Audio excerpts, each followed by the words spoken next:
الحمد لله القائل إن في ذلك ذكرى لمن كان له قلب أو ألقى السمع وهو شهيد.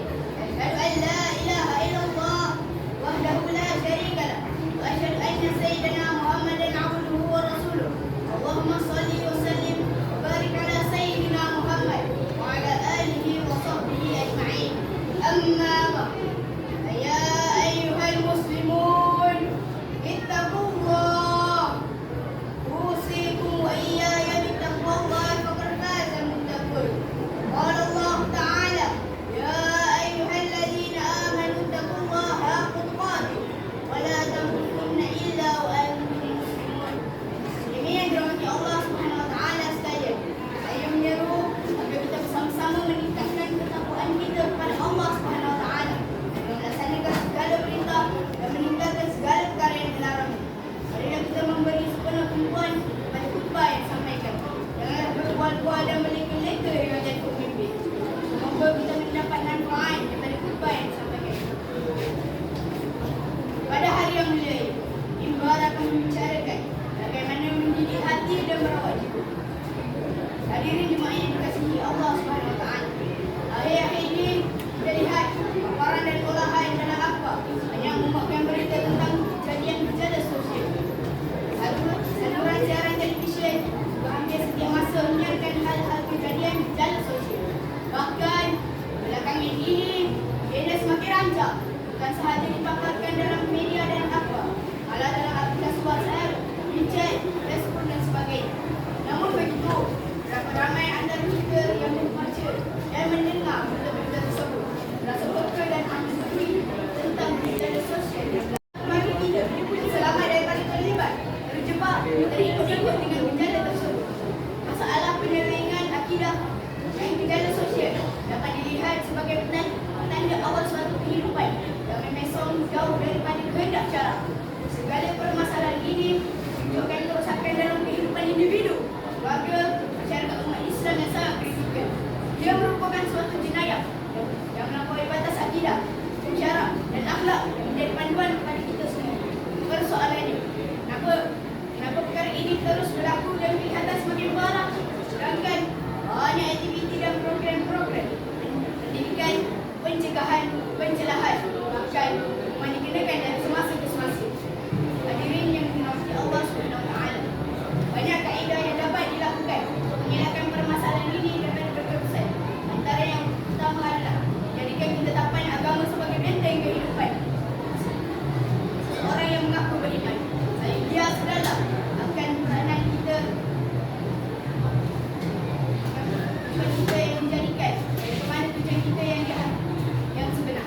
Dekatilah agama dengan mendekati diri kepada Allah Subhanahu wa taala dan menjadikan Nabi Muhammad sallallahu alaihi wasallam sebagai uswah hasanah, teladan yang baik dalam semua urusan hidup di dunia. Justru carilah kekuatan dalam kala masa untuk hadir mendalami ilmu agama melalui pembelajaran formal atau hadir ke majlis-majlis ilmu, tausiah dan tazkirah di masjid atau surau. Ilmu dan suasana beragama sebegini akan membimbing kita semua untuk sentiasa sedar akan peranan kita, apa yang disuruh dan apa yang dilarang oleh agama. Disitulah tempat hidayah, rahmah dan keampunan Allah Subhanahu wa taala. Muaz bin Jabal radhiyallahu anhu mengajarkan kita bahawa ta'allamu ilma fa inna ta'allumahu lillahi wa khashyatuhu wa talabahu ibadah. Darasatahu tasbih wal bahsa anhu jihadun wa badlahu lil akhir. Wa ta'limahu man la ya'lamu suraqa. Belajarlah ilmu. Sesungguhnya pelajarinya akan merasa takut kepada Allah. Menuntutnya adalah ibadah, mengkajinya adalah tasbih, mendalaminya adalah jihad, menyerahkan kepada ahlinya adalah pengorbanan, mengajarkannya kepada orang yang tidak mengetahui adalah sedekah bagi ayat yang hakikat.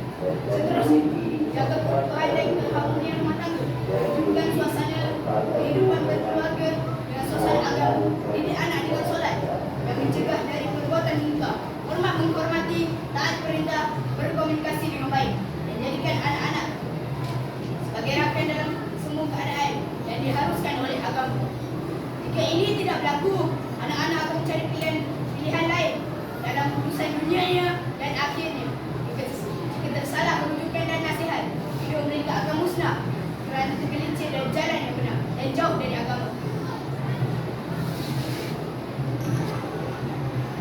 Lagi cabaran hari ini yang banyak menjadikan keimanan dan jati diri anak-anak hancur lebur. Selain itu juga, kehidupan bermasyarakat yang aman dan tentera sangat penting untuk dipelihara dan dikekalkan. Masyarakat yang hanya mementingkan diri sendiri akan membuka ruang kepada masalah akidah dan sosial yang semakin mengimbangkan. Sepatutnya, fungsi dan peranan masyarakat dalam wujud dan kuat dengan prinsip saling tegur-menegur dan nasihat-menasihati demi kepentingan semua pihak. Hadirin yang dirahmati Allah SWT, mengakhiri khutbah pada hari yang berbahagia ini, antara pengajaran dan kesimpulan yang dapat diambil adalah: pertama, Islam tidaklah sedar bahawa unsur yang tersembunyi tetapi berpengaruh besar dalam hidup kita adalah syaitan dan hawa nafsu. Kedua, masyarakat yang perlu membina dan memelihara suasana harmoni berlandaskan Islam yang mendukung kebaikan dan membenci kemaksiatan agar masyarakat tidak terberusak dan sesat. Ketiga, umat Islam hendaklah sentiasa sedar memelihara hati yang berasaskan keimanan kepada Allah SWT supaya sentiasa menjadi tenang, redha dan diridhai Allah SWT. A'udzubillahi minasyaitonir rajim. Qad aflaha man zakkaha wa qad khaba man dassaha. Sesungguhnya jadilah orang yang menyucikan jiwanya bertambah bersih dengan iman dan amal kebajikan, dan sesungguhnya hampalah orang yang mengotorinya dengan sebab kotoran maksiat. Asy-Syarah ayat 9 dan 10. Barakallahu li wa lakum fil Qur'anil azim wa nafa'ani wa iyyakum bima fihi minal ayati wa dzikril hakim wa taqabbala minni wa minkum tilawata innahu huwas samiul alim. Aqulu qawli hadza wa astaghfirullahal azim li wa lakum wa lisairil muslimina wal muslimat fastaghfiruhu innahu huwal ghafurur rahim.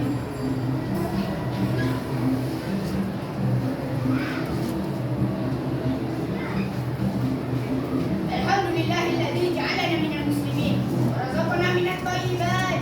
Asyhadu an la ilaha illallah wahdahu la syarika lah wa asyhadu anna Muhammadan abduhu wa rasuluh. Allahumma shalli wa sallim wa barik ala sayyidina Muhammad wa ala alihi wa sahbihi wa man tabi'ahum bi ihsan ila yaumiddin. Amma ba'd. Fa ya ibadallah, ittaqullah. Usikum wa iyaya bittaqullah faqad faza al-muttaqun. Innallaha wa malaikatahu yusalluna 'alan nabi.